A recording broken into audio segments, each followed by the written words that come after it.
إن الحمد لله نحمده ونستعينه ونستغفره ونستهديه ونعوذ بالله من شرور أنفسنا ومن سيئات أعمالنا.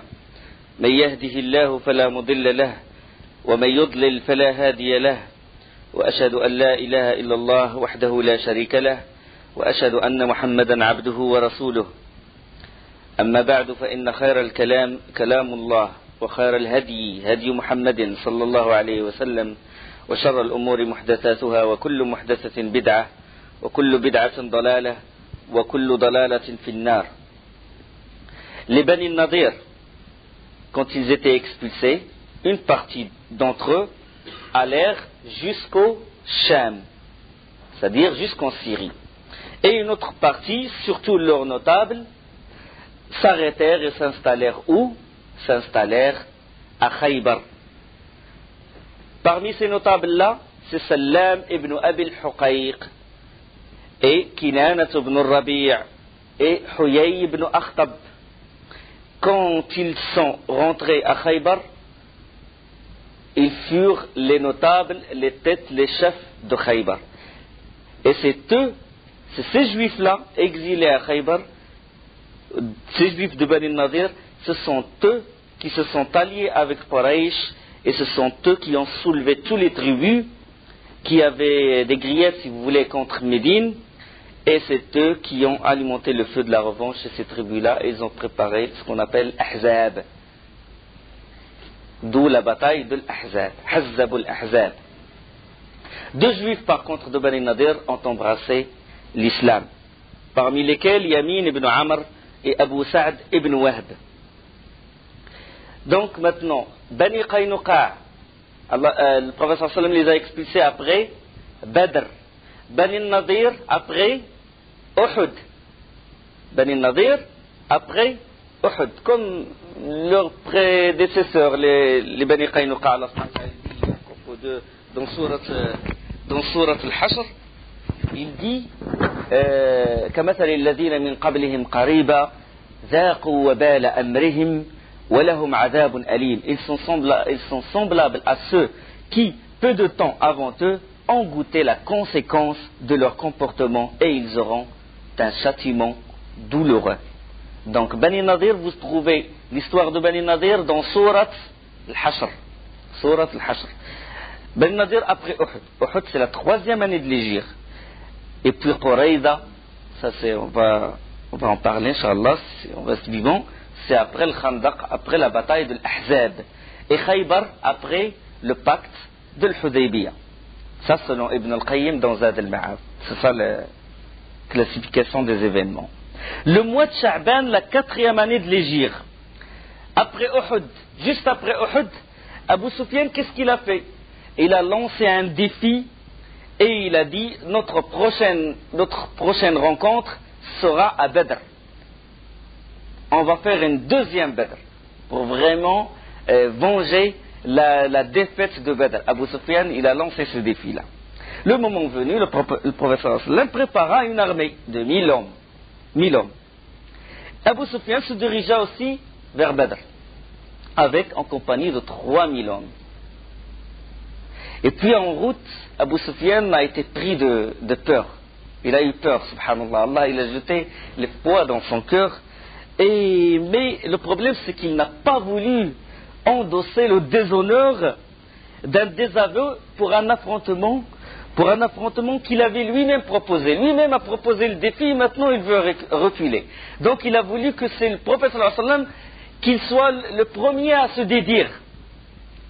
Mais il a eu déjà l'information que le prophète sallallahu alayhi wa sallam a déjà quitté Médine avec 1000 hommes et se dirigeait vers Badr.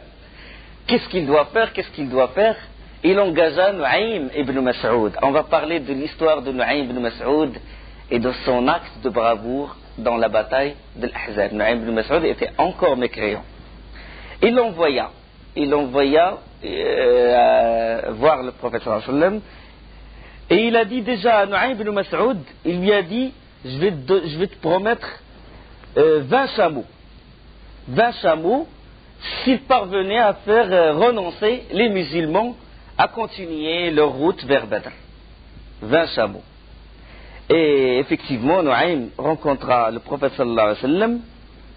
Il le rencontra et il a dit que les Quraysh, ils sont bien préparés, et avec une bonne armée, avec des armes, et ils sont prêts à envahir Médine, etc. Il a voulu faire peur au prophète sallallahu alayhi wa sallam. Le prophète sallallahu alayhi wa sallam lui a dit, je les attends. Allah soutiendra sa religion. Même s'ils viennent même plus de 3000, je suis prêt à les confronter. Et cette réponse, il a coûté à Nu'aym ibn Mas'ud ses chameaux, c'est-à-dire il a perdu les chameaux. Le prophète sallallahu alayhi wa sallam, il passa quelques jours à Badr. Il attend Abu Sufyan. Abu Sufyan, comme j'ai dit, il a eu peur, il a dit, bon, cette année c'est une année de sécheresse, et on n'a pas suffisamment d'herbe pour nos chevaux, nos chevaux et nos chameaux, ils n'ont rien à brouter, et on n'a pas suffisamment d'eau, revenons, faisons demi-tour. Et ils ont fait demi-tour. Et le prophète sallallahu alayhi wa sallam s'est resté à Badr, et surtout qu'il y avait un grand marché à Badr, et tout le monde a eu la nouvelle que le prophète sallallahu alayhi wa sallam est venu au rendez-vous, mais Abu Sufyan n'est pas venu. C'est une vraie défaite, c'est une défaite morale pour Abu Sufyan et pour son armée. Quand ils ont fait demi-tour, quand ils sont rentrés à la Mecque, les gens de la Mecque leur ont dit, vous êtes sortis pour manger juste le sawiq, le mélange de blé d'orge et du miel, et vous avez fait demi-tour. C'est une petite bataille là. Vous êtes sortis, vous mangez les denrées que vous avez transportées, vous avez fait demi-tour. Bon, il n'y avait pas de grand chose dans cette bataille, sauf que Marchi ibn Amr al-Domri, parce que la région de Badr, il appartient à Bani Domra. Et on sait que Marchi ibn Amr al-Domri, il a fait un pacte avec le prophète sallallahu alayhi wa sallam. Ça, c'est dans la bataille de Waddan, c'est avant Badr. Quand il a fait le pacte de réconciliation, qu'il n'y ait pas de guerre entre les deux, entre Bani Domra et Medina. Et ce Marchi ibn Amr al-Domri, c'est un mécréant. Et il a voulu montrer sa puissance sur le prophète sallallahu alayhi wa sallam. Il a dit, Mohammed, tu es venu jusqu'à chez nous pour confronter Quraysh. Le prophète sallallahu alayhi wa sallam lui a répondu, il a dit oui. Il a dit, je suis venu jusqu'ici. Et si ça ne te plaît pas, je suis prêt à rompre ce pacte-là et à te combattre jusqu'à ce qu'Allah juge entre nous. Il a dit, oh Mohammed, je ne suis pas venu pour te combattre, laissons ce pacte, soyons réconciliés, soyons toujours en paix. Pour montrer sa fierté, la fierté de l'islam et la puissance de l'islam. Durant cette année est mort Abu Salama, radiyallahu anhu. Il est mort à cette année, la 4e année de l'Hégire. Et le hadith rapporté par l'imam Muslim, où selon Salama, le messager d'Allah a dit, quand vous êtes auprès de la mort ou du mort, n'invoquez que du bien, car les anges disent Amin à la suite de ce que vous dites. Ne dites quand la personne est près d'un mort, il ne dit que du bien. Il ne fait que des invocations du bien, parce que les anges, ils disent Amin à cette invocation. Et il a dit aussi, quand mourut Abu Salama, je vins dire au messager d'Allah, ô messager d'Allah, Abu Salama est mort. Il dit, le prophète sallallahu alayhi wa sallam a dit, dis, Seigneur Allah, absous-moi et absous-le et compense-moi sa perte par une chose meilleure. Allahumma ighfir li wa lahu wa aqibni minhu aqban hasana. Et il ajouta, radiyallahu anha, Salama, il a dit, et effectivement, Allah me compensa par quelqu'un de meilleur que lui. Ce fut qui? Ce fut Muhammad sallallahu alayhi wa sallam. Quand il a invoqué Allah, il a dit, Allahumma ighfir li wa lahu wa aqibni minhu aqban hasana. C'est-à-dire, compense-moi sa perte par une chose meilleure. Quand il a fait cette invocation, Allah a exaucé son invocation et il a eu comme compensation le prophète sallallahu alayhi wa sallam, parce que le prophète sallallahu alayhi wa sallam s'est marié avec Salama radiyallahu anha.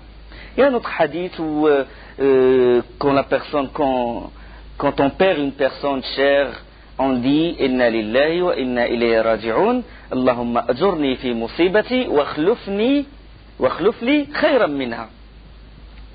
nous appartenons à Allah et c'est à Allah ou c'est à lui que nous retournerons. Oh Allah, donne-moi un salaire pour mon malheur et donne-moi en compensation quelque chose de meilleur. Rapporté par Salama radiyallahu anha. Durant cette année, il y a la naissance de Hussein radiyallahu anhu, min khayri shabab ahl al-jannah, parmi les meilleurs jeunes des gens du paradis, fils de Fatima radiyallahu anha et Ali ibn Abi Talib radiyallahu anhu.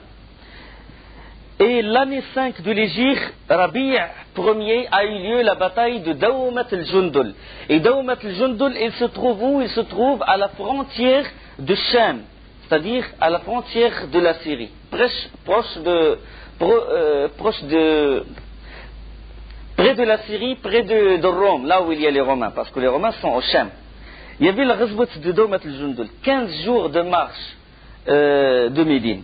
C'est très loin, c'est vraiment vers le nord. Et cette région, il appartenait à la tribu de Bani Kalb. Et il est devenu un repère de pillards, les brigands. Il y a beaucoup de brigands. Et à plusieurs reprises, ils ont fait main basse sur beaucoup de biens des musulmans. Et ils ont empêché les caravanes de passer, etc. Et le prophète sallallahu alayhi wa sallam, il avança vers eux avec une armée de 1000 hommes. Et quand il arriva, il rentra dans leur cité. Les pillards, ils ont pris la fuite. Et le prophète sallallahu alayhi wa sallam a pris comme butin leurs chameaux, il a pris leurs moutons, etc. Il est revenu. Pour que cette région soit, pour que les musulmans soient en sécurité quand ils font leur voyage, et pour vraiment aussi pour que impressionner ces tribus-là, pour qu'ils ne s'allient pas avec les Quraysh pour combattre le prophète sallallahu alayhi wa sallam. Donc la menace du nord, le prophète sallallahu alayhi wa sallam, il l'a barré, parce que Dawmat al-Jundul c'est au nord. Après ça, il y a eu Ghazwat Bani al-Mustaliq. Ghazwat Bani al-Mustaliq, les savants divergèrent à propos de la date de cette Ghazwa. Les uns ont dit Sha'ban de l'année 6 de l'Hégire, d'autres ont dit Sha'ban de l'année 4 de l'Hégire, d'autres ont dit Sha'ban de l'année 5 de l'Hégire. Mais la date la plus sûre, la plus proche de la vérité, c'est la 5e année de l'Hégire, selon Moussa ibn Uqba, ibn Sa'd fi al-Tabaqat, ibn Qutayba, Al-Baladri, Al-Zahabi, Ibn Al-Qayyim, Ibn Kathir, tous sont d'accord là-dessus. Et même Ibn Hajar, il a dit que le Bukhari, rahimahullah, il a dit que c'est selon que quand le Bukhari il a mis comme grand titre Ghazwat Bani al-Mustaliq, la bataille de Bani al-Mustaliq, il a dit selon Uqba ibn Sa'd, ou bien selon Moussa ibn Uqba, l'année de cette bataille c'est la 4e année de l'Hégire. Mais Ibn Hajar il a corrigé, il a dit que le Bukhari il a eu comme erreur parce que Moussa ibn Uqba lui-même il dit que c'est la 5e année de l'Hégire. Et le Bukhari il nous réfère sur Moussa ibn Uqba. Il dit selon Moussa ibn Uqba c'est la 4e année de l'Hégire. Donc c'est une erreur d'écriture. Il a dit peut-être que c'est une erreur d'écriture. Donc ils sont d'accord sur le fait que c'est la 5e année de l'Hégire. Et beaucoup d'arguments ils le confirment.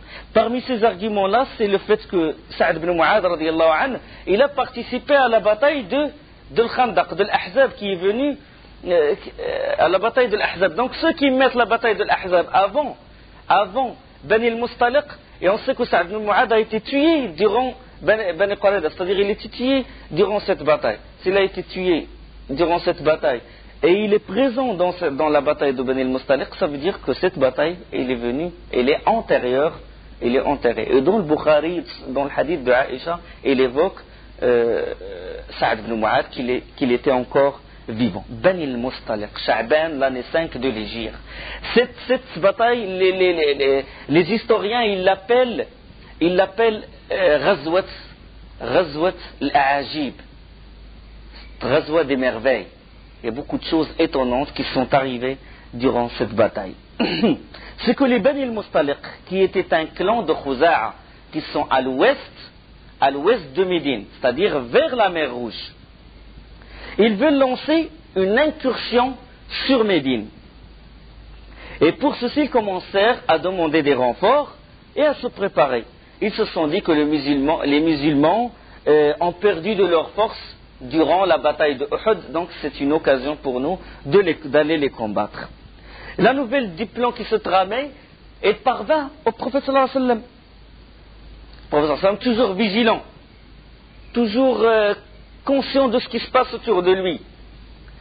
Il a su qu'il complotait contre lui, et le prophète sallallahu alayhi wa sallam a dit, c'est nous plutôt qui vont les combattre. On ne va pas les laisser jusqu'à ce qu'ils viennent nous attaquer, c'est nous qui vont les attaquer. Il a fait ça, il a décidé ceci, le prophète sallallahu alayhi wa sallam. Pourquoi?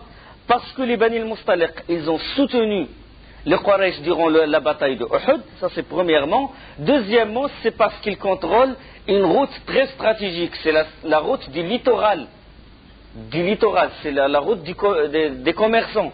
Donc si les musulmans ils prennent le contrôle de cette route, ce serait facile d'accéder directement à la Mecque et ce serait une voie facile pour leur commerce et même quand ils déclarent le djihad contre les tribus environnantes.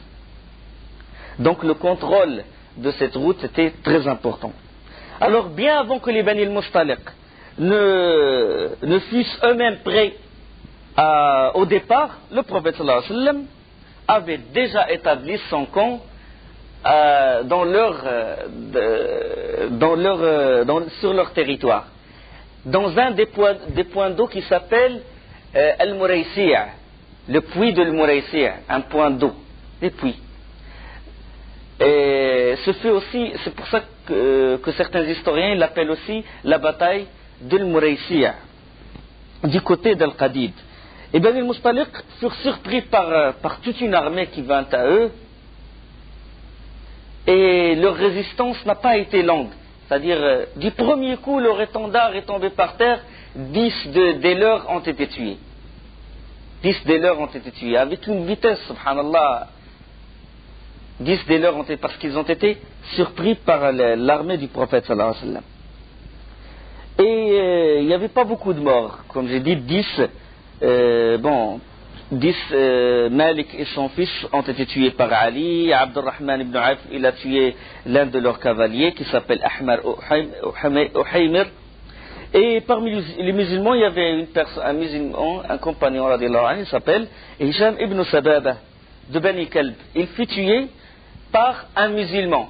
Il fut tué involontairement, c'était une erreur. Il fut tué par un Ansarite du clan de Ubada ibn Samit. Il croyait qu'il faisait partie des mécréants et il l'a tué. Et le problème, c'est que Hisham ibn Sababa, il avait un frère qui s'appelle Miqyas. Et son frère Miqyas, il est mécréant. Il habite la Mecque. Et regardez ce qu'a fait ce Miqyas. Il est venu jusqu'à Médine voir le prophète sallallahu alayhi wa sallam. Il a dit, je me suis converti à l'islam et je demande qu'on me paye la rançon. Et le prophète sallallahu alayhi wa sallam lui payait la rançon de son frère. Et il passa quelques jours à Médine, et puis il assaillit l'Ansarite qui a tué son frère et le tua, et s'est enfui ensuite vers la Mecque. Subhanallah. Il a dit, il a joué l'hypocrite. Il a dit, moi je suis musulman, jusqu'à ce qu'il a tué cet homme-là, et il est revenu en se vantant, en chantant. Il a dit un poème, وَكَانَتْ هُمُومُ النَّفْسِ مِنْ قَبْلِ قَتْلِهِ تلم فتحميني وطاء المضاجع حللت به وتري وأدركت ثؤرتي وكنت إلى الأوثان أول راجع. الله العافية. وكنت إلى الأوثان أول راجع. J'ai tenu ma promesse et j'ai tiré vengeance, puis aux idoles je suis le premier à retourner. Subhanallah. Quand les ténèbres ils couvrent le cœur du kafir ajib. Donc un seul musulmans fut tué et quelques mécréants. Le reste, plus de 200 familles. 200 familles furent faites captives par l'armée musulmane. 2000 chameaux, 500 moutons, tout le butin il appartient. D'une facilité, Allah subhanahu wa ta'ala leur a facilité cette bataille. Le butin il ferait partie comme d'habitude. Et il y avait parmi les captives Jouayriya bint al-Harith. Al-Harith ibn Dirar, c'est le roi ou c'est le chef de Bani al-Mustaliq. Jouayriya, c'est sa fille. Elle fut esclave. C'est-à-dire, elle est devenue esclave et elle est chue en partage à un des compagnons qui s'appelle Thabit ibn Qais ibn Shammas. Soit Thabit ibn Qais ibn Shammas selon des versions, ou son neveu. Et elle allait la voir, bon, c'est une longue histoire rapportée par l'imam Ahmed, hadith authentique, selon Aïcha radiallahu anha, que Jouairi est allé voir le prophète sallallahu alayhi wa sallam, il a voulu payer sa rançon pour être libéré, il n'a pas voulu rester esclave, et puis le prophète sallallahu alayhi wa sallam lui a dit, je paye ta rançon. Il a vu qu'elle était très noble, il a vu c'est une femme pudique, etc. Il a dit, je paye ta rançon et je me marie avec toi. Et il lui a payé sa rançon et il s'est marié avec Jouairiya bint al-Harith radiyallahu anha. Quand les compagnons ont eu la nouvelle que le prophète sallallahu alayhi wa sallam s'est marié avec Jouairiya, ils ont dit, les proches parents de Jouairiya sont nos esclaves.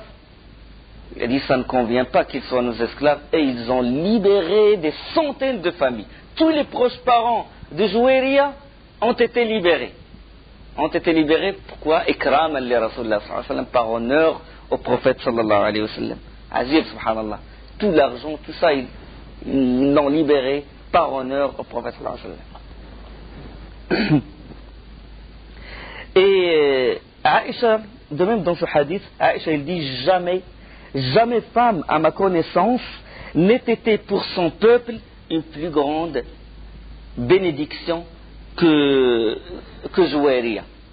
N'a été d'une plus grande baraka dans le hadith que Jouairiya. Grâce à sa conversion en islam, grâce à son mariage avec le prophète sallallahu alayhi wa sallam, beaucoup de familles ont été libérées. Et on demanda plus tard à Jouairiya, on lui a dit, comment ça se fait durant cette bataille, tu t'es converti à l'islam si facilement, etc. Il a dit, j'ai vu 3 jours avant cette bataille, j'ai vu en songe qu'une étoile est sortie de Médine et qui est montée vers le ciel et qui est tombée dans mon giron, si vous voulez. Et il a interprété l'étoile par le prophète sallallahu alayhi wa sallam. Il a été déjà touché par l'islam avant cette bataille. Bon, alors que les compagnons ils campaient dans les puits de l'Mouraïsiya, une dispute éclata à l'un des puits entre 2 hommes. L'un des deux il s'appelle Al-Jahjah, le Rifarit, qui est au service de Omar ibn Khattab, il fait partie de Quraysh. Et l'autre il s'appelle Sinan. Sinan al-Juhani, allié de l'Khazraj. Et les 2 hommes, ils se disputèrent qui le premier va prendre l'eau, va boire de cette eau, et ils se disputèrent, il en va romain. Et puis le Juhani, il appela à l'aide, il dit, Ya ma'ashar al-Ansar, ô communauté des Ansar. Et puis Al-Jahjah, qui est au service de Omar ibn Khattab, il dit, Ya ma'ashar al-Muhajirin. Et les plus excités parmi les Ansar se réunirent autour de Juhani et les autres se réunirent autour de Jahjah. Et ils sortirent en dégainant les épées et le sang a failli couler entre l'Ansar et le Muhajirin. Et on informa le prophète sallallahu alayhi wa sallam qui intervint aussitôt en colère. Il dit, Ma balu da'wa al-jahiliya, abi da'wa al-jahiliya, vous appelez à l'image ou à la manière de la jahiliya alors que je suis encore parmi vous. Vous appelez à l'image de la jahiliya, cet esprit de clan, cet esprit partisan, alors que je suis encore parmi vous.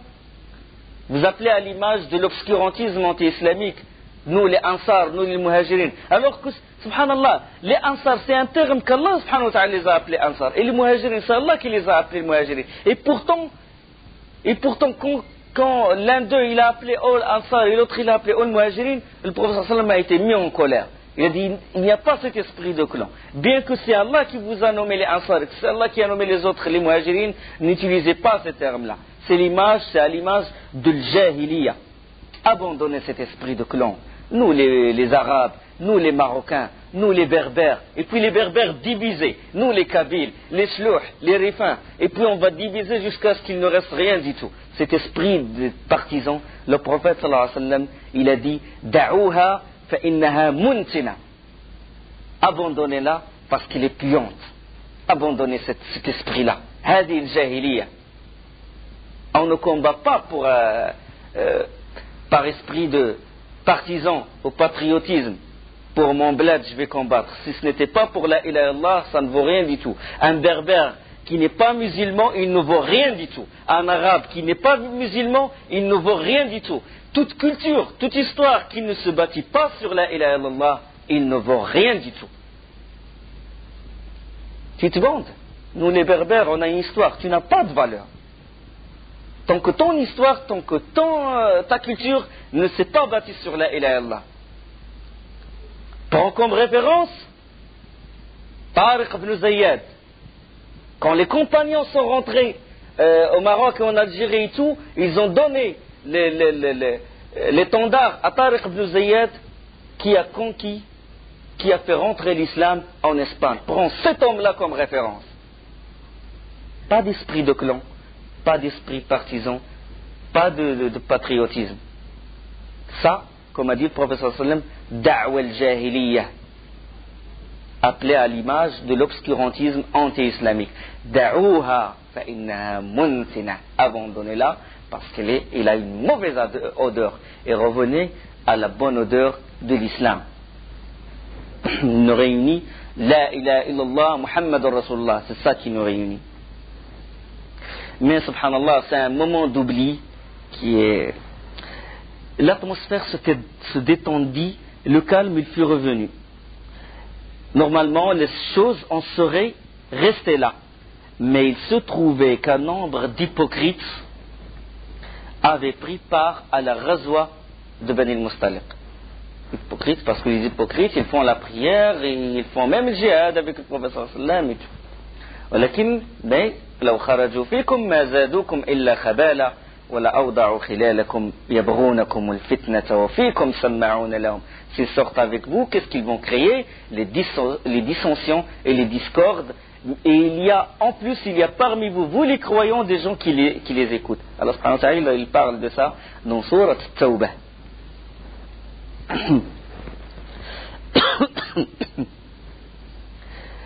Alors à la tête des hypocrites, Obey, Abdullah ibn Obey ibn Saloul.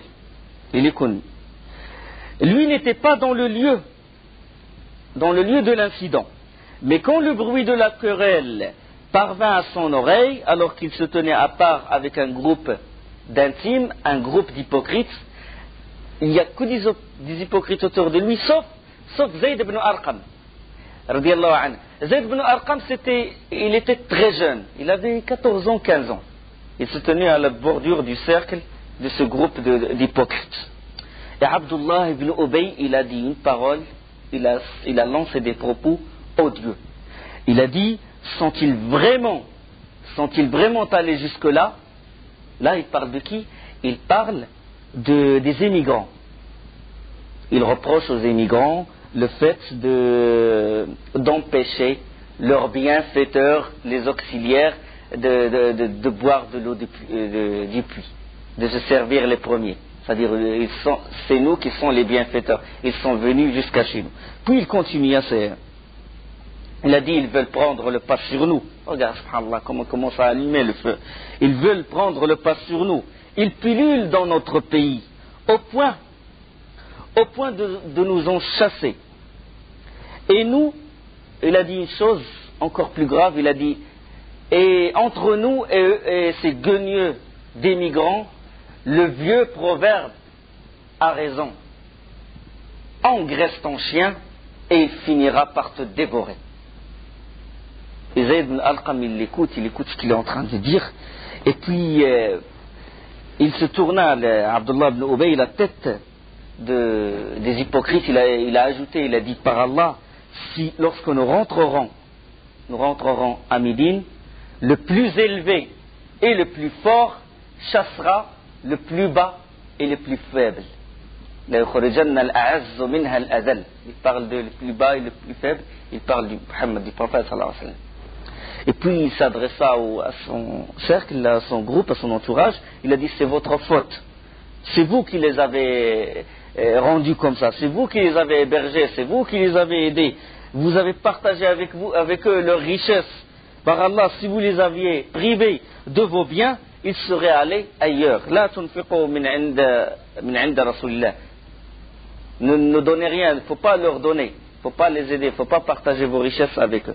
Zayd n'a pas pu supporter, jeune, mais il avait l'iman dans son cœur, il alla aussitôt voir le prophète sallallahu alayhi wa sallam. Et il lui rapporta ce qu'a dit Ibn Ubay. Omar ibn Khattab lui a dit au prophète sallallahu alayhi wa sallam, c'est un hypocrite, laisse-moi lui couper sa tête. Et le prophète sallallahu alayhi wa sallam a dit, qu'en serait-il si l'on disait au Omar que Mohammed met à mort ses compagnons? Non, avise plutôt que nous levons le camp. Parce qu'il avait le camp et le prophète sallallahu alayhi wa sallam demanda qu'on lève le camp. Il n'a pas voulu le tuer. On va parler de la raison pourquoi il n'a pas le prophète sallallahu alayhi wa sallam, quand il décide une décision, c'est pour une raison bien précise. Sagesse du prophète sallallahu alayhi wa sallam. Et l'armée s'est mise en marche. Et s'est mise en marche vers Médine à une heure inhabituelle. Il faisait très chaud, vers midi. Ouais. Il a levé le camp à cette heure-ci. Levez-vous, on lève le camp, on se dirige vers Médine. Dans l'intervalle, un des auxiliaires est allé demander à Abdullah ibn Ubay ibn Saloul s'il avait vraiment dit ce que le garçon avait rapporté. Et Ibn Ubay vint immédiatement trouver le prophète sallallahu alayhi wa sallam et il lui jura qu'il n'a rien dit et qu'il n'a rien de tête, c'est-à-dire il n'a rien dit de tout ce qu'a rapporté le garçon. Et certains Ansarites, ils se sont mis du côté de Abdullah ibn Ubay, vu parce qu'il jouissait d'une certaine considération, ceci avant, même l'émigration. Et ils ont dit, envoyé d'Allah, peut-être que l'enfant, il a mal interprété les choses, il a mal saisi, il a mal entendu, etc. Pour éviter que les choses s'enveniment davantage. Et en route, Usayd ibn Hudayr, il alla voir le prophète sallallahu alayhi wa sallam, pour s'expliquer du fait, il lui a dit, envoyé d'Allah, tu as repris le chemin à une heure inhabituelle, il y a quelque chose de spécial qui arriva. Et le prophète sallallahu alayhi wa sallam l'a dit, ne t'est-il pas parvenu ce qu'a dit Ibn Ubay? Il a dit tel, etc. Et puis, Usayd ibn Hudayr, radiyallahu anhu, il a dit, envoyé d'Allah, tu pourras, si tu veux, le chasser. Parce qu'il est le plus bas et le plus faible, et c'est toi le plus élevé et le plus fort. Tu pourras le chasser si tu le veux. Et bon, le prophète sallallahu alayhi wa sallam continue son trajet, à part de brèves haltes il ne s'arrête qu'au moment de la prière. Le moment, il prie, et puis il continue. Ils ont continué leur route vers Médine. Ils ont continué leur route vers Médine jusqu'au soir. Ils ont passé la nuit en marchant, jusqu'à l'aube.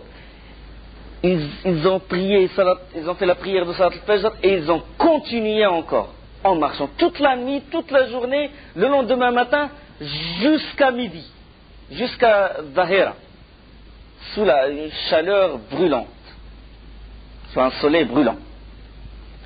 Et là, le prophète sallallahu alayhi wa sallam ordonna qu'on établit le camp.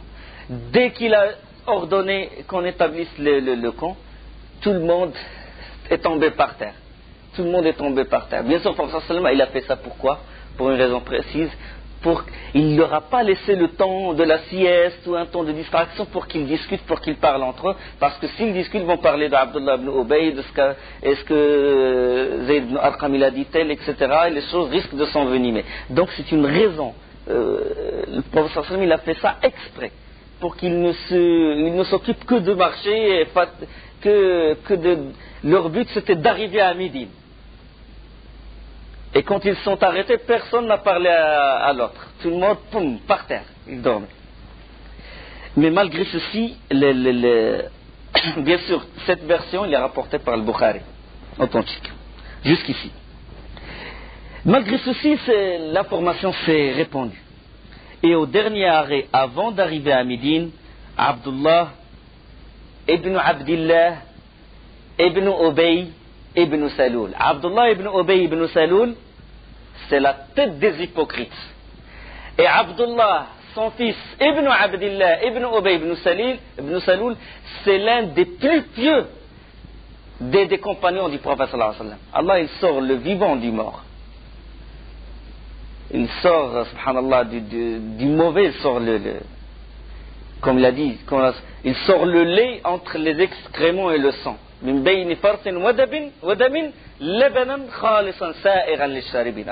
il dit dans Surat An-Nahl qu'on sort le lait entre les excréments et le sang. Il sort le lait, le bien, du mauvais, subhanallah. Deux extrêmes, peut-être des hypocrites, et Abdullah ibn Abdullah, c'est l'un des scribes du prophète sallallahu alayhi wa sallam, c'est eux qui écrivent la révélation. Il alla voir le prophète sallallahu alayhi wa sallam. La version d'Ibn Ishaq et de l'Haytami, c'est une version, et de l'Bazzar et Ibn Kathir, c'est une version authentique. Il alla voir le prophète sallallahu alayhi wa sallam et dit, oh, envoyé d'Allah, on me dit que tu as l'intention de mettre à mort Ibn Ubay. Si tu dois le faire, ordonne-moi de l'exécuter et je t'amènerai sa tête. C'est moi qui va m'en occuper. Il a dit une chose, il a dit, les Khazraj savent bien qu'il n'y a parmi eux personne dont la bonté vers son père est plus grande que la mienne. C'est-à-dire, le plus pieux envers son père, c'est moi, parmi tous les Khazraj, de monde. Il a dit, je crains que si tu donnais à une autre ou à un autre que moi l'ordre de l'exécuter, mon âme ne supporterait pas. Mon âme ne supporterait pas de voir le tueur de mon père marcher devant moi sur cette terre. Et il a dit, il risque que je le tue. Je ne vais pas supporter le fait de le voir, et je vais tuer cette personne, et ayant tué un croyant, à cause d'un kafir, j'entrerai dans le feu de l'enfer. Et le prophète sallallahu alayhi wa sallam le rassura en disant, il n'en saura rien, on va le traiter avec douceur, et on va tirer meilleure partie de sa compagnie tant qu'il sera parmi nous. Il a apaisé, il a dit on va le supporter malgré ceci. Parce qu'il montre qu'il est musulman devant les gens. Il prie avec les musulmans. Donc on va tirer compagnie, on juge l'extérieur. C'est une leçon que le musulman il juge l'extérieur. Il n'a pas à creuser le cœur des gens et de dire qu'est-ce qu'il y a dans leur cœur. Est-ce que ce sont des hypocrites? Est-ce qu'ils renient dans leur cœur? Non, tu ne juges que de l'extérieur. Et au cours aussi de cette bataille, arriva un événement aussi très important. Il a secoué les compagnons, il a secoué toute la cité de Médine. Durant cette expédition, comme j'ai dit, l'histoire il arriva à Aïcha radiyallahu anha.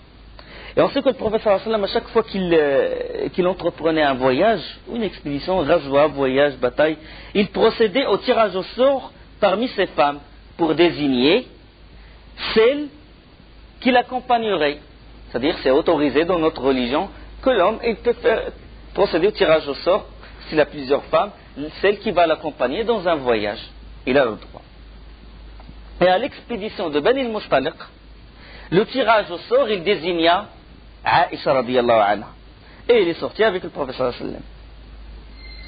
Et ceci, c'était après que les versets de hijab furent révélés. Et à l'approche de Médine, le prophète sallallahu alayhi wa sallam, après avoir campé la nuit, il leva le camp pour qu'on continue de leur trajet. Et d'habitude, on sait que pour les femmes, on confectionne ce qu'on appelle l'haoudaj. L'haoudaj, c'est le palanquin, si vous voulez, avec des rideaux formés de bois et des rideaux, et qu'on on fait agenouiller le chameau et on arrime l'ensemble. La femme, elle se met en place dedans et on le met sur le chameau. C'est ce qu'on appelle l'haoudaj. Et Aïcha était très jeune, elle était très mince. Elle était très mince. Il mangeait sobrement. On sait que avant, les femmes des compagnons, ils étaient très minces. Ils ne mangeaient pas comme les femmes de notre époque. Et en plus, elle était très jeune. Au moment où le prophète sallallahu alayhi wa sallam demanda qu'on lève le camp, et que les hommes ils commencèrent à conduire les chameaux vers les palanquins des femmes et mettre les haoudaj sur les chameaux, à cet instant, Aïcha, elle s'aperçut qu'elle a perdu un collier d'onyx, de zofar, comme il l'appelle. C'est un collier qu'elle mettait au cou. Et il revint sur ses pas pour tenter de le retrouver. Et il alla jusqu'à l'endroit où il a fait ses besoins. Parce que les femmes, à l'époque, très pudiques, ils s'éloignaient, ils vont très loin pour faire par pudeur, ils s'éloignent très loin pour faire leurs besoins naturels. Et d'habitude, bon, comme j'ai dit, et pendant son absence, ceux qui étaient chargés de son palanquin, elle cherchait son aqd, elle cherchait son collier. Ceux qui s'occupaient, les hommes qui s'occupaient de l'haoudaj, du palanquin, sont venus et ils ne se sont pas aperçus que Aïcha n'était pas dedans. Et quand ils levèrent le palanquin, ils ne se sont pas rendus compte de la différence du poids, tellement elle était légère. Ils ont pris le palanquin, ils ont cru qu'elle était dedans et ils l'ont mis sur le chameau. Et ils ont pris la route. Et Aïcha, elle a retrouvé son collier, et quand il regagna le camp, elle constata qu'il n'y a pas âme qui vive, personne, tout le monde est parti. Et il est resté, radiyallahu anha. Et il a dit, bon, peut-être qu'ils vont revenir, ils vont s'apercevoir que je ne suis pas dans l'haoudaj, ils vont venir me chercher. Et il est resté dans un coin, en train de les attendre.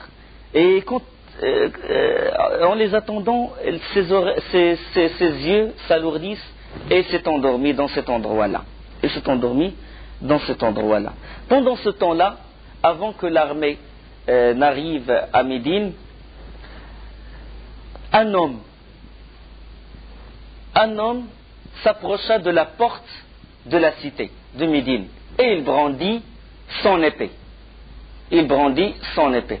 Les compagnons le regardent en train de tourner avec son épée, et puis ils arrivèrent jusqu'à cet homme-là. Eux, ils les laissent passer tout le monde. Eux, ils le voient étonnés, lui toujours avec son épée. Jusqu'à ce qu'est venu un homme, c'était Abdullah ibn Ubay, et c'était son fils qui a brandi cette épée. Il a dit, par Allah, tu ne rentreras pas à la cité tant que le prophète sallallahu alayhi wa sallam ne te le permette, ne te l'autorise. Wa subhanakallah bihamdik, shadu la ilaha illa ant, astaghfiruka wa atubu ilayk. Le reste...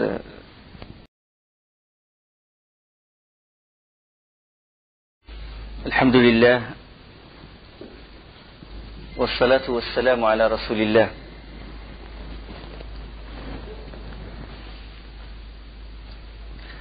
À la porte de Médine. À la porte de Médine, comme j'ai dit, un homme s'arrêta et brandit son épée. C'était Abdullah ibn Abdillah ibn Ubay ibn Saloul. Les compagnons, ils laissent passer les compagnons. Et quand son père, Abdullah ibn Ubay ibn Saloul, passa à côté de lui, il l'arrêta. Et il lui dit, par Allah, tu ne rentreras à Médine que si le messager d'Allah te l'autorise. Et c'est lui. Et c'est lui le plus élevé. C'est lui le plus élevé, le plus puissant, et c'est toi le plus bas et le plus faible. Huwa al-a'az wa anta al-adl. Abdullah ibn Ubay fut étonné de la réaction de son fils. Il n'a pas pris au sérieux ce qu'il a dit et il s'avança. Et puis Abdullah, son fils, il mit l'épée, le bout de l'épée, sur la poitrine de son père. Il a dit, tu ne rentreras pas sauf s'il te l'autorise. Wallahi la tadkhul. Je ne te laisse pas rentrer. L'information est parvenue au prophète sallallahu alayhi wa sallam. Aussitôt il est intervenu, il a envoyé quelqu'un dire, le messager d'Allah t'autorise de rentrer à Médine. Le prophète sallallahu alayhi wa sallam lui autorisa de rentrer à Médine. C'est qu'après que son fils se retira, il le laissa rentrer à Médine. La fierté de l'islam. L'islam, il a repris sa fierté. Abdullah ibn Ubay n'a plus de valeur alors qu'il était l'un des chefs de Khazraj. Bien sûr, ceci n'a fait qu'accentuer la haine dans le cœur de cet hypocrite. Ceci n'a fait qu'accentuer la haine dans le cœur de cet hypocrite. Zayd ibn Arqam qui a entendu ce qu'a dit Abdullah ibn Ubay ibn Saloul, quand les compagnons l'ont démenti et ils n'ont pas cru à ce qu'il a dit, ils ont dit au prophète sallallahu alayhi wa sallam peut-être qu'il a mal interprété la chose et tout, était chagriné à cause de ça. Pourtant il a entendu ça. Il a entendu que Abdullah ibn Ubay, il a dit ça, la yukhrijanna al-a'azz min al-adhal, que le plus puissant, le plus fort et le plus élevé va chasser le plus bas et le plus faible. Et il a été, comme j'ai dit, envahi par un immense chagrin. Le hadith, il se trouve dans le Bukhari. Et pendant ce temps-là, le prophète sallallahu alayhi wa sallam, il reçut la révélation d'un chapitre du Coran intitulé Al-Munafiqun, les hypocrites, dans lesquels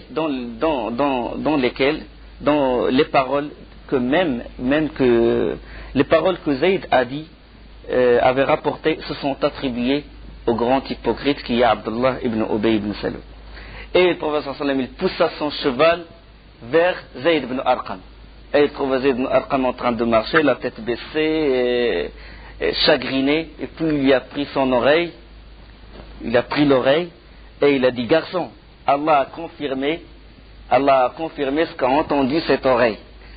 Il a dit ça à Zayd ibn Arqam. Et le lendemain, il récita, sallallahu alayhi wa sallam, les versets de la sourate al-Munafiqun. A'udhu billahi as-sami' al-alim min ash-shaytan ar-rajim. Bismillahir rahmanir rahim. Idha ja'aka al-munafiqun qalu nashhadu innaka la rasulullah wallahu ya'lamu innaka la rasuluhu wallahu yashhadu innal munafiqina lakadhibun. Quand les hypocrites viennent à toi, ils disent, nous attestons que tu es certes le messager d'Allah. Allah sait que tu es vraiment son messager, et Allah atteste que les hypocrites sont assurément des menteurs. اتخذوا أيمانهم جنة فصدوا عن سبيل الله اتخذوا أيمانهم جنة فصدوا عن سبيل الله إنهم ساء ما كانوا يعملون. Ils prennent leur serment pour bouclier et obstruent le chemin d'Allah. Quelle mauvaise chose que ce qu'ils faisaient. Ils prennent leur serment comme bouclier. Ils se protègent en disant, ils font la shahada, ils font la prière, c'est pour se protéger. Pour se protéger des mains des musulmans. Bouclier. هم الذين يقولون لا تنفقوا على من عند رسول الله حتى ينفضوا ولله خزائن السماوات والأرض ولكن المنافقين لا يفقهون. Ce sont eux qui disent ne dépensez point pour ceux qui sont auprès du messager d'Allah afin qu'ils se dispersent, et c'est à Allah qu'appartiennent les trésors des cieux et de la terre, mais les hypocrites ne raisonnent pas.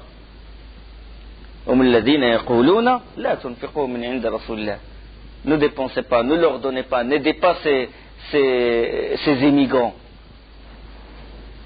يقولون لئن رجعنا إلى المدينة ليخرجن الأعز منها الأذل ولله العزة ولرسوله وللمؤمنين ولكن المنافقين لا يعلمون. Ils disent si nous retournons à Médine, le plus élevé et le plus puissant chassera le plus bas et le plus faible. Or c'est à Allah qui est la puissance ainsi qu'à son messager et aux croyants, mais les hypocrites ne le savent pas. Parlant de qui? D'Abdullah ibn Ubay. Il a dit le plus élevé, le plus puissant, c'est lui qui va chasser le plus faible. Ils disent si nous retournons à Médine, le plus élevé et le plus fort, le plus élevé et le plus puissant chassera le plus bas et le plus faible. Donc Allah subhanahu wa ta'ala il a dévoilé et il a confirmé ce qu'a entendu, ce qu'a dit Zayd ibn Arqam radiyallahu anhu. Le prophète sallallahu alayhi wa sallam, d'habitude dans l'expédition, il avait l'habitude de laisser quelqu'un en arrière de l'armée pour voir est-ce qu'ils ont oublié quelque chose, est-ce qu'ils ont laissé quelque chose. Et c'est Safwan ibn al-Mu'attal qui a cette mission. Lui, il reste toujours derrière. Il voit, ou peut-être qu'ils vont être attaqués par derrière ou quelque chose. Donc, est-ce qu'ils ont oublié quelque chose? Donc, il avait cette mission. Et il n'avait pas passé la nuit dans le camp. Et il aperçut une silhouette. Il se dirigeait vers cette silhouette et il l'a reconnu. Il reconnut que c'est Aïcha parce qu'il a l'habitude de la voir avant que les versets du hijab, du voile, ne furent révélés. Il l'a reconnu. Et puis il a dit Inna lillahi wa inna ilayhi raji'un. Inna lillahi wa inna ilayhi raji'un. Nous appartenons à Allah. En vérité, nous sommes à Allah et c'est à lui que nous devons retour. C'est à lui que nous retournerons. Et Aïcha, il s'est réveillé quand il a entendu Safwan ibn Mu'attal faire l'istirja, dire ceci. Il s'est réveillé. Et puis il n'a pas échangé un mot avec Safwan ibn Mu'attal. Il a dit on n'a échangé aucun mot. La seule chose que j'entendais de lui c'est Inna lillahi wa inna ilayhi raji'un. Inna lillahi wa inna ilayhi raji'un. Il a dit je n'ai pas vu homme plus noble que lui. Il ramena son chameau et l'agenouilla près de Aïcha et il s'est éloigné pour ne pas la voir monter sur le chameau. Et il a parlé, il a pris la bride du chameau et est parti rapidement.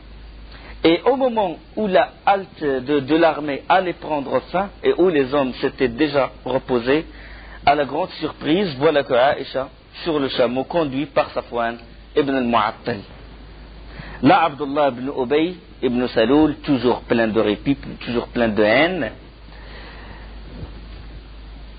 surtout l'humiliation qu'il a endurée devant tous les compagnons, qu'il n'est rentré à Médine qu'après la permission du prophète sallallahu alayhi wa sallam, commença à chuchoter des propos médisants contre Aïcha et Safwan ibn Mu'attal.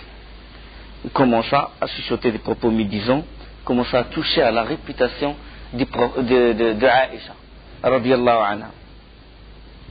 Il n'a pas annoncé clairement l'accusation. Il ne l'a pas annoncé clairement.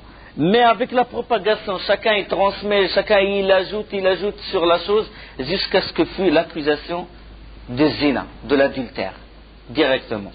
Lui, il était insidieux. Et il était rusé. Il n'a pas mentionné. Il a dit peut-être qu'il ne se s'est pas sauvé d'elle et elle ne s'est pas sauvée de lui. La naja minha. C'est ce qu'il a dit. Il a juste insinué. Et ce fut l'accusation, ce fut la diffamation, ce fut l'ifk dont parle Allah subhanahu wa ta'ala. Qissatul ifk. Alors, juste après son retour à Médine, Aïcha elle tomba malade, radiyallahu anha. Il a dit, je n'ai pas été consciente du trouble. Tout le monde fut agité, c'est un scandale si vous voulez. Agité par ces propos médisants. Et Aïcha n'était pas au courant. Il n'était pas au courant de ce que disaient les gens. Jamais il n'a pensé à une chose pareille. Et il tomba malade. Et il ne remarqua rien du tout. Il ne remarqua aucun changement, sauf une certaine réserve de la part du prophète sallallahu alayhi wa sallam. Une certaine réserve. Et le prophète sallallahu alayhi wa sallam, si vous voulez, ne s'occupait pas d'elle comme avant, surtout quand elle tombe malade. Le prophète sallallahu alayhi wa sallam il montra une certaine attention, une certaine affection, il essaie de la faire rire, de la consoler, mais cette fois, non. Cette fois, il ne dit rien. Quand il rentre, il dit Kayfati, comment va-t-elle? Il ne la nomme même pas. Il dit comment va-t-elle? Il a remarqué ça, Aïcha radiyallahu anha. Et il a été peiné par le comportement du prophète sallallahu alayhi wa sallam, cette froideur du prophète sallallahu alayhi wa sallam, puis il demanda d'aller chez sa mère. Malade, affligé par la maladie, et en plus le comportement du prophète sallallahu alayhi wa sallam envers elle, il a dit au prophète sallallahu alayhi wa sallam, me permets-tu d'aller chez ma mère, assisté par ma mère. Le prophète sallallahu alayhi wa sallam lui autorisa d'aller voir sa mère, Rouman radiyallahu anha.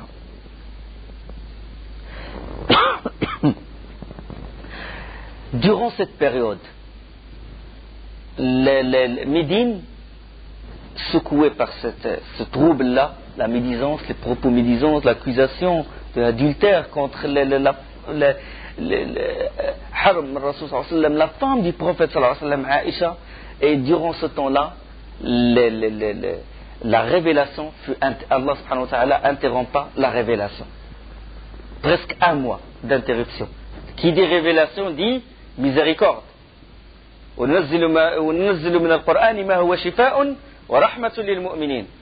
On fait descendre du Coran, on fait descendre le Coran avec, a fait descendre du Coran ce qui est miséricorde et une guérison pour les croyants. Rahma. Allah subhanahu wa ta'ala, c'est comme s'il a voulu punir les gens. Ces gens-là qui propageaient, pourtant des musulmans, et ils propageaient les propos médisants sur Siddiqa, la véridique, Aïcha radiyallahu anha. La valeur, la grandeur de ce péché, le fait de dire des choses, le fait de ne pas être, de dire des choses dont on n'est pas sûr, de propager des choses sur des gens dont on n'est pas sûr, c'est grave. Le regard d'Allah subhanahu wa ta'ala, il les a châtiés en arrêtant carrément le wahi. Et le prophète sallallahu alayhi wa sallam, il attendait toujours, il a voulu qu'il recevoir une confirmation d'Allah sur ce qui s'est passé. Il attendait la révélation, il l'espérait, mais comme rien ne venait, qu'est-ce qu'il a fait? Il a convoqué les plus proches, ses plus proches parents, à savoir Ali radiyallahu anhu et Zayd, et Osama ibn Zayd radiyallahu anhuma.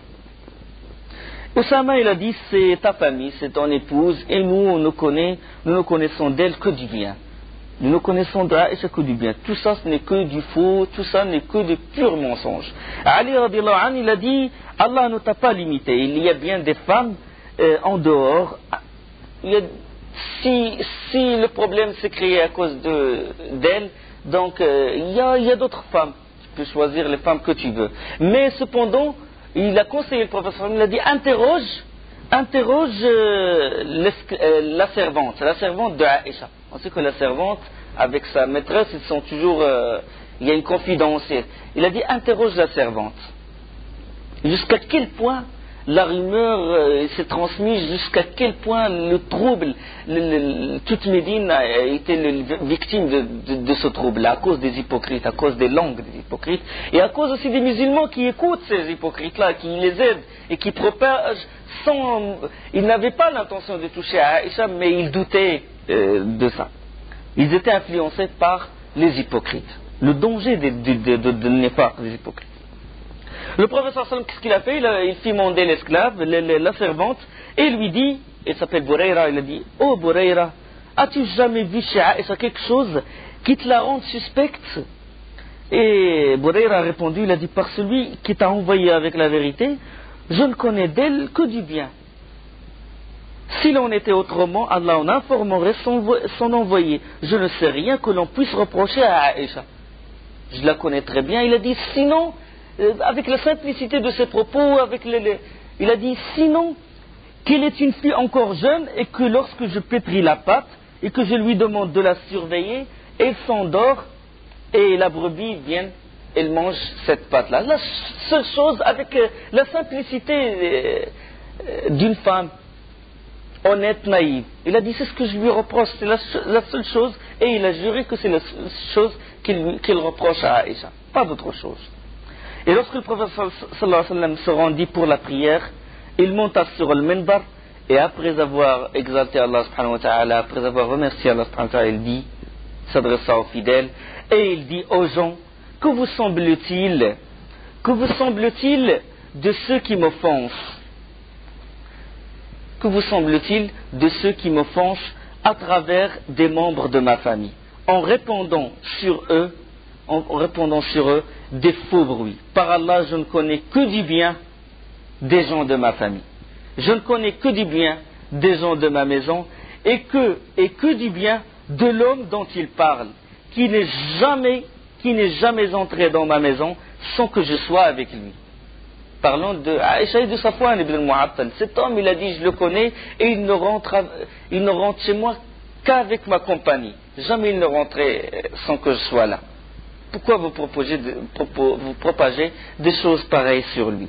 Et à peine avait-il parlé que Usayd ibn Hudayr, radiallahu anhu, il se leva et parla ainsi. Il a dit, oh, envoyé d'Allah, si ces hommes sont des Aussites, il fait partie de Aus, Usayd ibn Hudayr. Si ces hommes sont des Aussites, nous nous occuperons d'eux. Et s'ils appartiennent à nos frères de Khazraj, tu n'as qu'à nous passer un ordre, car ils méritent d'être décapités.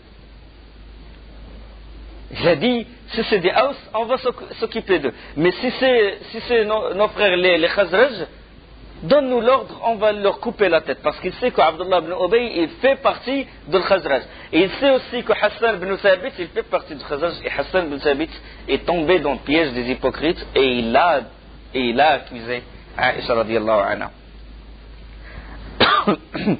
Avant qu'il ait terminé ses propos, que Saad ibn Ubada radiallahu anhu était déjà debout, et puis, bon, pour défendre Hassan ibn Thabit, etc., il a dit, tu mens, par Allah tu mens, vous ne le tuerez pas, vous ne le pouvez pas, si tu n'aurais jamais dit une chose pareille, si cette personne, il fait partie des Aus. Tu l'as dit exprès parce que tu sais qu'il fait partie du Khazraj, tu n'es pas juste. Il a été emporté par tellement l'événement, par le chuchotement, la médisance, il a été emporté par cette vague et il ne s'est pas contrôlé, et il a dit ça. Et Usayd ibn Hudayr, il a dit par Allah, c'est toi qui es le menteur. Il a dit, nous les tuerons. Il a dit, nous les tuerons assurément car tu es un hypocrite manœuvrant au nom des hypocrites. Ça veut dire que tu les protèges. Tu sais que Ubay, c'est lui qui a dit telle chose, et ils commencèrent à se quereller. Et le prophète sallallahu alayhi wa sallam les calma, il a dit, taisez-vous, arrêtez. Il descendit de l'Manbar et il est rentré chez lui. Tout ça, Aïcha n'est au courant de rien. Malade. Il n'a remarqué que la froideur, certaines froideurs du prophète sallallahu alayhi wa sallam, et il est resté chez sa mère. Il n'a rien remarqué. Il n'a rien remarqué de ce qui s'est passé, à Médine. Et un jour, alors qu'il sortait avec la mère de Mistah ibn Utata, une femme, une des compagnons du prophète sallallahu alayhi wa sallam, alors qu'elle sortait avec cette femme-là, cette femme est la mère de Mistah. Mistah, c'est l'un des émigrants qui a participé à la bataille de Badr.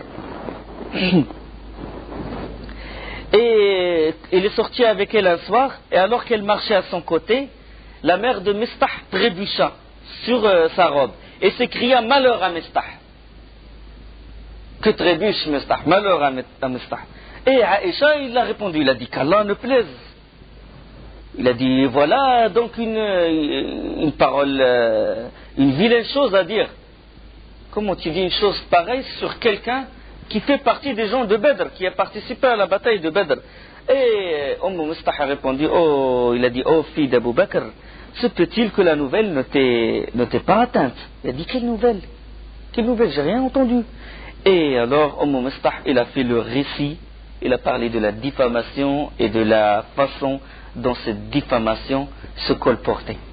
Et Aïcha, il retomba malade à cause de ce qu'a dit Mistah, et il retourna chez elle. Directement, il retourna chez sa mère, et il appela sa mère, il a dit, mère, qu'Allah te pardonne. Les gens parlent, et tu ne m'en souffles pas un mot.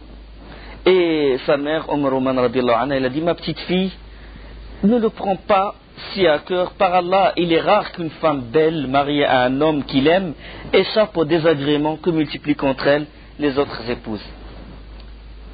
Il a dit, ne prends pas les choses à cœur. Et Aïcha, il est resté éveillé toute la nuit, en train de pleurer, 2 jours, en train de pleurer. Il a dit, j'ai pleuré jusqu'à me fondre le cœur. Subhanallah, l'innocente, comment les gens osent dire une telle chose sur elle. Radiyallahu anha. Et alors là, un jour quand elle était chez ses parents, une femme parmi les Ansar est venue voir Aïcha et il a demandé permission pour rentrer voir Aïcha dans sa chambre. Et Aïcha lui a permis, puis il s'est assis, cette femme ansarite près de Aïcha, commença à pleurer avec elle pour la consoler, pour la réconforter. Et le professeur sallam, pendant ce temps-là, il rentra. Il dit, oh Aïcha. Il s'assit près de Aïcha. Il lui dit, oh Aïcha, on m'a dit telle et telle chose sur toi. Et si tu es innocente, Allah ne manquera pas de proclamer ton innocence. Et si tu as fait quelque chose de mal, demande-en pardon à Allah. Et repens-toi. Car en vérité, si le serviteur d'Allah demande pardon et se repent à Allah, Allah lui pardonne. Et Aïcha, il le regarde, étonné, comment il doute d'elle, le prophète sallallahu alayhi wa sallam, puis il se tourna vers son père, il a dit, père, réponds à l'envoyé d'Allah, réponds. Et Abu Bakr radiyallahu anhu, il a dit, je ne sais pas que dire à l'envoyé d'Allah. Et il se tourna vers sa mère, il a dit, réponds à l'envoyé d'Allah pour moi, mère, réponds à l'envoyé d'Allah pour moi, défends-moi. Et sa mère, il a dit pareil, il a dit, je ne sais pas que dire à l'envoyé d'Allah. Subhanallah. Tellement une grande épreuve. C'est l'une des grandes épreuves de Aïcha et de Abu Bakr radiyallahu anhu et de sa mère et du prophète sallallahu alayhi wa sallam. Et Aïcha, étonnée de les voir comme ça, douter de son innocence, etc., il a dit, je sais bien que vous avez entendu ce que les gens disent, que cela est entré dans vos âmes et que vous l'avez cru. Si donc je vous dis que je suis innocente, et Allah sait que je suis innocente, vous ne me croirez pas. Tandis que si je vous avouais que j'ai commis ce dont Allah sait que je suis innocente, vous me croirez. Si je vous avoue, alors qu'Allah sait que je suis innocente, vous allez me croire. Puis, il a dit, entre vous et moi, je ne vous dirai qu'une chose, c'est ce qu'a dit, et puis il commença à se rappeler, et il a oublié le nom de Yaqub alayhi salam. Et quand il chercha à se rappeler le nom de Yaqub, puis il a dit Abu Yusuf, tellement il était troublé, il a dit, je ne vous dis que ce qu'a dit Abu Yusuf à ses fils, il a dit Fasabrun jamil, wallahu al-musta'anu ala ma tasifun. Il ne me reste plus donc qu'une belle patience, Allah vienne m'aider contre ce que vous racontez. Et puis, il raconte elle-même, la version de Bukhari, et il dit à Aïcha radiyallahu anha, j'allais alors m'étendre sur ma couche, espérant qu'Allah me déclarerait innocente. Quand le prophète sallallahu alayhi wa sallam lui a dit ça, il a dit repens-toi, il a dit que quand il a dit ça, aucune goutte n'a pu sortir de mes yeux. Ça y est, mes yeux se sont desséchés. Le prophète sallallahu alayhi wa sallam, il doute d'elle. Et puis, il a dit, elle espérait qu'Allah l'innocenterait. Et il a dit une chose, il a dit, je ne pensais pas qu'Allah subhanahu wa ta'ala va parler de moi dans le Coran. Parce que je me trouvais trop insignifiante. Qui je suis pour qu'Allah parle de moi dans le Coran? Qui je suis pour qu'Allah révèle à son prophète des versets parlant de moi?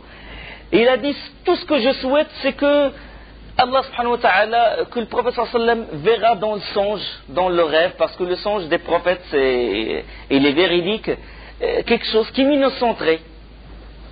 Et il s'est retiré, radiyallahu anha, et le prophète sallallahu alayhi wa sallam resta un moment. Il resta un moment, puis il fut touché par les agitations. Quand il reçoit la révélation, il reçoit une certaine pression, il montre certains signes que des perles de sueur il coule sur son visage et son corps, et qu'Abu Bakr radiyallahu anhu et Roman, ils connaissent les manifestations de la révélation. Le prophète sallallahu alayhi wa sallam, en ce moment-là, il commença à avoir ces signes-là. Et Abu Bakr, quand il le voit, il a dit, jamais je n'ai été mis à l'épreuve qu'à ce moment-là. Il a dit, j'avais peur que si le prophète sallam recevait une révélation qui confirmait ce que disent les gens. Il a dit, j'étais dans une situation critique. Et Aïcha, il a dit, Wallahi, il a dit, cette révélation, cette manifestation ne m'a même pas troublé parce que je savais que je suis innocente. Je savais que je suis innocente. Et puis lorsque la pression il fut relâchée, le prophète sallam a reçu la révélation et il dit d'une voix vibrante de joie: ô Aïcha, loue Allah car il t'a déclarée innocente. Allah subhanahu wa ta'ala il a déclaré qu'Aïcha était innocente par les versets du Coran. Coran, qu'on lira jusqu'au jour dernier, qu'Allah subhanahu wa ta'ala l'a innocentée, Aïcha, la véridique, la fille du véridique. Et puis Roman, la mère d'Aïcha, elle a dit: lève-toi et va vers l'envoyé d'Allah. Lève-toi, réjouis et tout. Il a dit à Aïcha: lève-toi et va vers l'envoyé d'Allah. Il a dit: par Allah, je n'irai pas le voir. Il a dit: je n'irai pas à lui et je ne louerai qu'Allah. Tellement il a été touché par les propos médisants des gens. Et il a dit ceci. Il a dit: la ahmadu illallah. La aqumu ilayh. Wallahi la aqumu ilayh. Radiyallahu anha. Les paroles divines qui nous sont à Aïcha, radiyallahu anha, dans Surah An-Nur: Inna alladhina ja'u bil ifki usbatun minkum. Surah An-Nur. Inna alladhina ja'u bil ifki usbatun minkum. La tahsabuhu sharran lakum, bal huwa khayrun lakum. Likulli imri'in minhum maktasaba min al-ithm, walladhi tawalla kibrahu minhum lahu 'adhabun alim.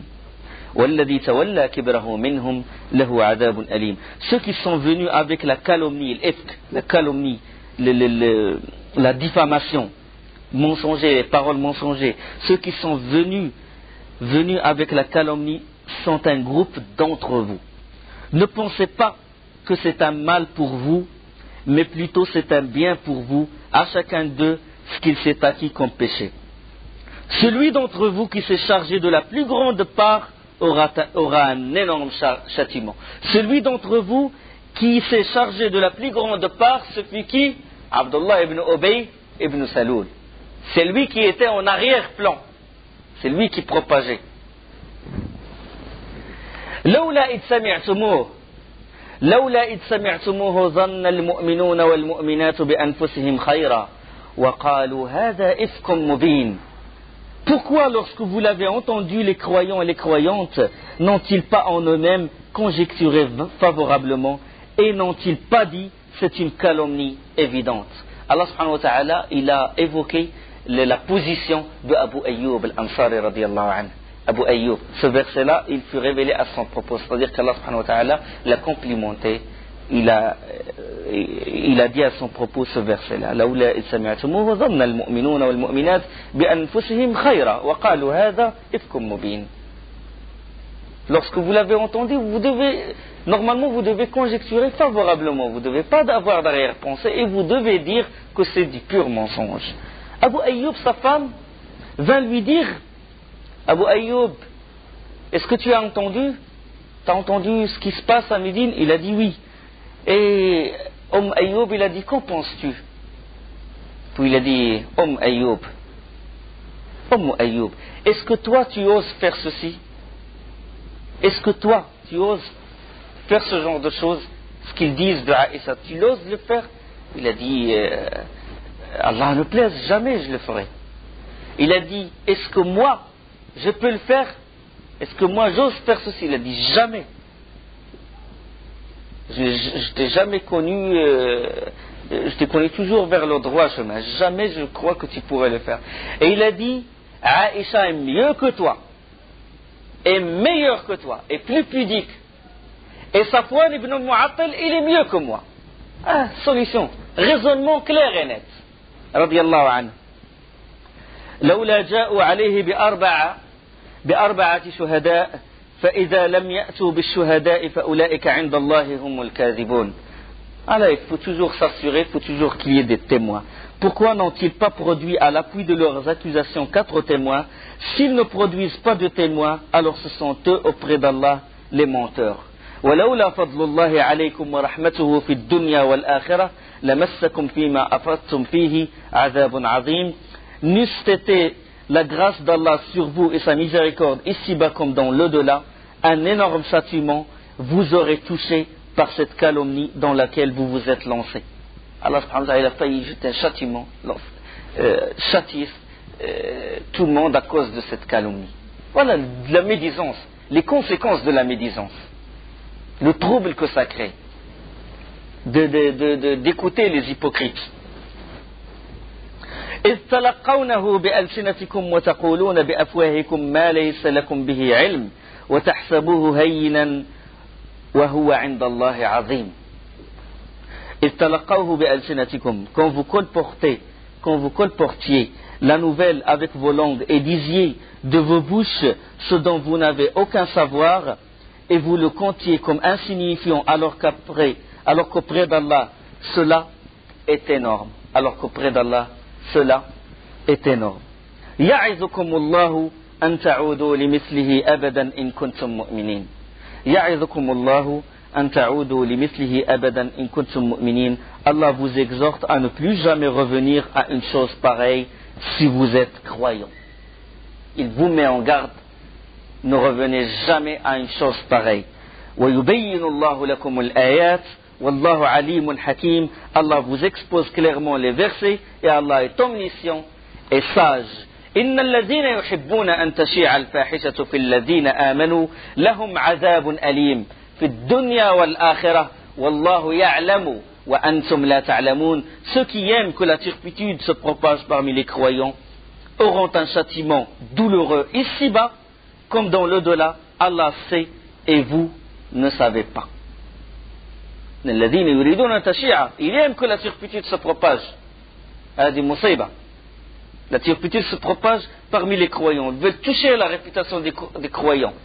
Et ici, ils touchent la réputation de Aïcha radiyallahu anha, la meilleure des femmes du prophète sallallahu alayhi wa sallam, al-Hafid al-Zahabi, le grand savant al-Hafid al-Zahabi qui sort de l'école salafi d'Ibn Taymiyyah, Ibn Kathir, Ibn al-Qayyim, al-Hafid al-Zahabi, tous ceux-là sont les élèves d'Ibn Taymiyyah. Donc, Kitab Siyar A'lam al-Nubala, quand il parle de la biographie des hommes, il parle de Aïcha. Puis il a ramené des propos sur la divergence des savants, qui est la meilleure. Est-ce que c'est Aïcha ou Khadija? Et puis il a dit, je n'arrive pas à trancher.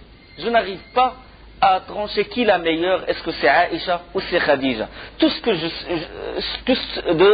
ce dont je suis sûr, une chose, c'est que Aïcha c'est la plus savante femme sur terre. La plus savante. Je suis sûr que c'est Afqahu Nisa et Ahl al-Ard. Première chose.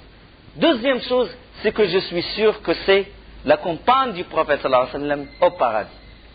هذه سيرة عائشة رضي الله عنها.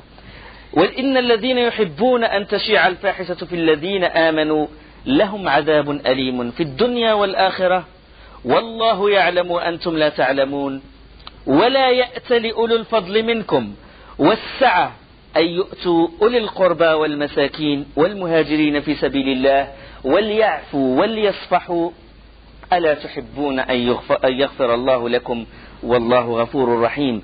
ألا تحبون أن يغفر الله لكم والله غفور رحيم.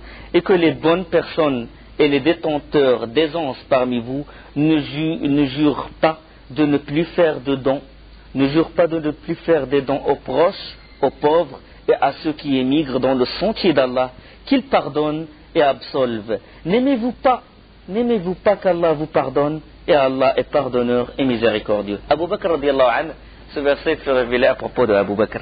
Abu Bakr, il avait pris l'habitude de verser régulièrement à Mistah ibn Usata, celui qui a déclaré clairement que l'adultère.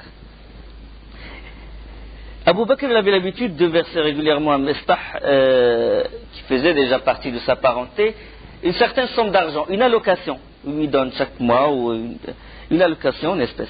Et à la suite de cet incident, il déclare, il a dit jamais plus, par Allah, je ne donnerai quelque chose à Mistah. Et jamais plus je ne lui accorderai une faveur après ce qu'il a dit contre Aïcha, et après le chagrin qu'il nous a causé. Tellement il a été touché, Abu Bakr radiyallahu anhu. La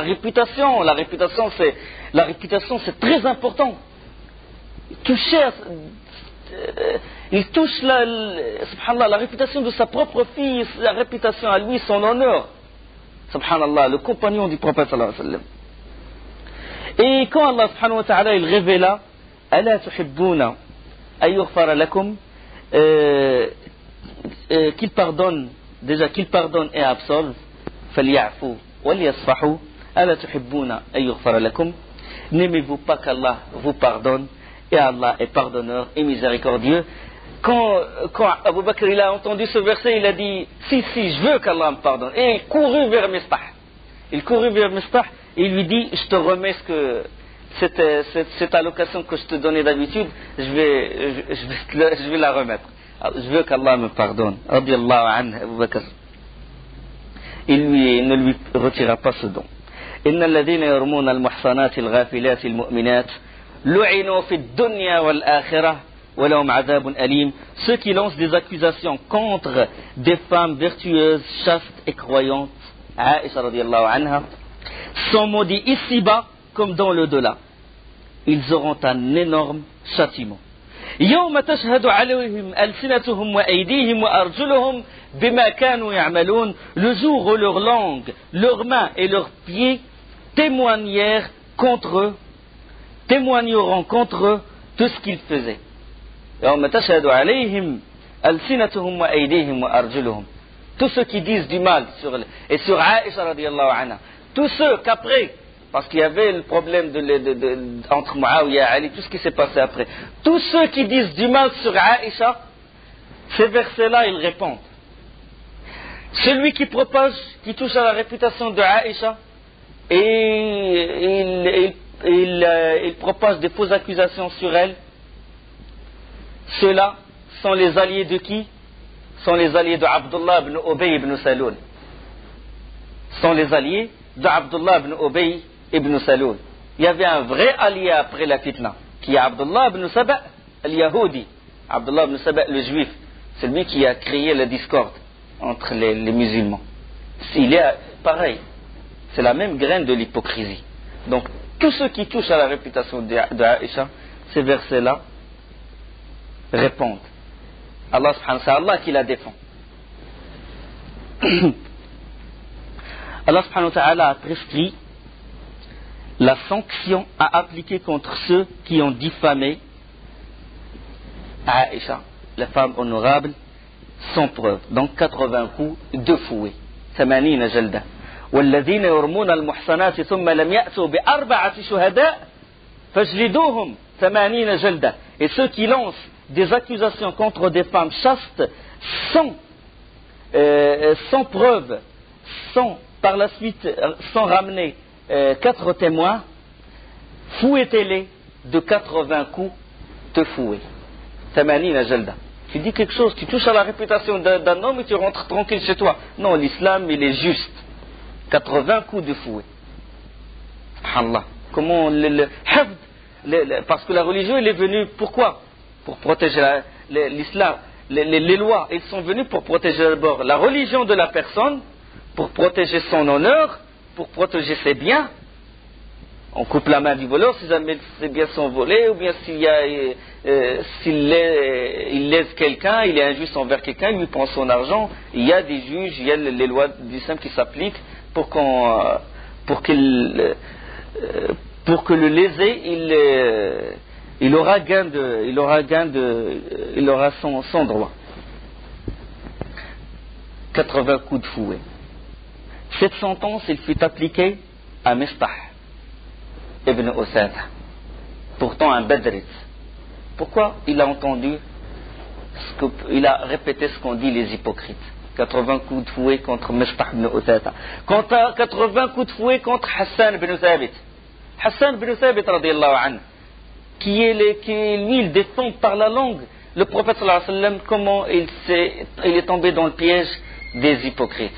Voilà la médisance, le danger de la médisance. Lui qui répond, il défend le prophète sallallahu alayhi wa sallam, que le prophète sallallahu alayhi wa sallam dit, il dit réponds aux mécréants par tes poèmes. Réponds. Et wa ruh al-Qudus ma'ak, le Saint-Esprit est avec toi, c'est-à-dire Jibril, il est avec toi. C'est comme un écrivain ou un journaliste qui écrit toujours un article qui défend l'islam et tout. Avec les moyens de l'époque, c'était comme ça. Il répond par les poèmes et il est tombé dans le piège des hypocrites. Et fut tombée dans le piège des hypocrites également Hamna bint Jahsh. Hamna bint Jahsh, c'est la sœur de Zaynab bint Jahsh.